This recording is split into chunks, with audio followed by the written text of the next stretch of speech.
What's going on, you guys? Welcome back to EP09.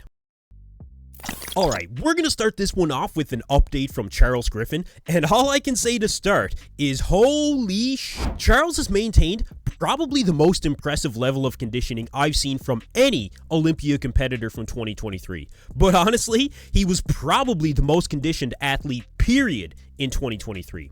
So, the offseason for Charles is well underway, and so far, the legs are looking absolutely massive. They're vascular, separated, he's bursting full throughout his pretty much entire physique, and I would dare say that there's an extra couple of pounds of tissue added at this point. Charles is getting back to full strength, and he's pushing beyond it. In 2024, you can expect to see lights out conditioning and an increase in overall mass from Charles, with an emphasis that he's been putting on that midsection. The name of the game is overall improvements, and we're seeing them already in the very early days of the 2024 season. You will be hard-pressed to find any other athlete in the current ranks of the IFBB Pro League that has the ability like Charles to just put their head down, grind it out, suffer, do whatever it takes to continually improve, and never, ever quit. Look out for Charles Griffen in the 2024 season.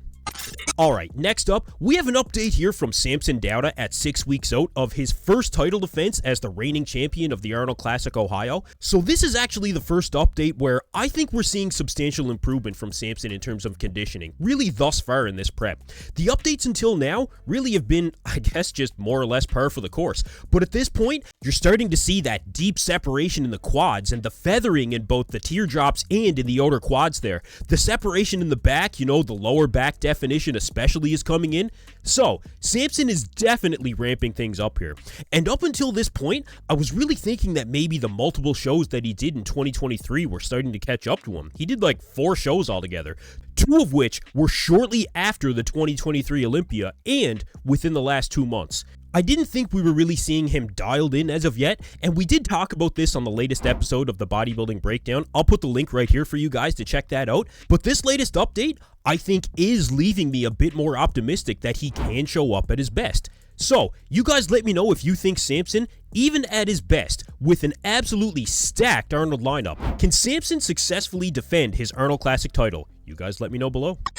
Alright, next up, now here's a guy that I would have loved to see on that Arnold Classic stage. Tonio Burton has been dropping some very impressive updates as he continues on the road to defend his title as the King of New York. And judging by the looks of it so far, he's on track to do just that. Tonio has been steadily working on putting on more quality mass, and it looks like things are going to plan. He's currently sitting around the 252-pound mark with plans to hit 260 in the very near future. And I mean, the shoulders and quads have definitely grown. The arms are coming up, although he does still need a bit more size in the arms and the side shots especially. From the front, I think you can see the improvements in the arms. The back looks wider. He's still showcasing great overall symmetry and flow while maintaining that midsection. And at this level of conditioning, at 252, just to give you guys some perspective, Tonio was about 214 on the Olympia stage in 2023. So do the math, check the improvements, and you tell me how you think Tonio is going to do in 2023. Because I think he's on track to do even more damage in 2024. Alright, last up, Justin Rodriguez is continuing to drop some very impressive physique updates, and this latest round at about 6 weeks out of the Arnold Ohio, you know, this is a guy that I think I have a lot more faith in than some do in bodybuilding, and I think it's just because of Justin's most recent showings. And yes, I agree, he does typically look this good this far out of a lot of shows that he does, but consider this. He is on track right now. It should count for something. Even though he did the 2023 Legion Sports Fest and it wasn't at his best, I think he knows that right now, it's absolutely do or die. And I think that has him really pushing for this one. I mean, just look at the vascularity that he has right now. He is really coming in confident, and that is a very important factor for Justin. So, the question is, how well can Justin Rodriguez do in this Arnold Classic lineup? Can he crack the top 6 in this competitive of a lineup?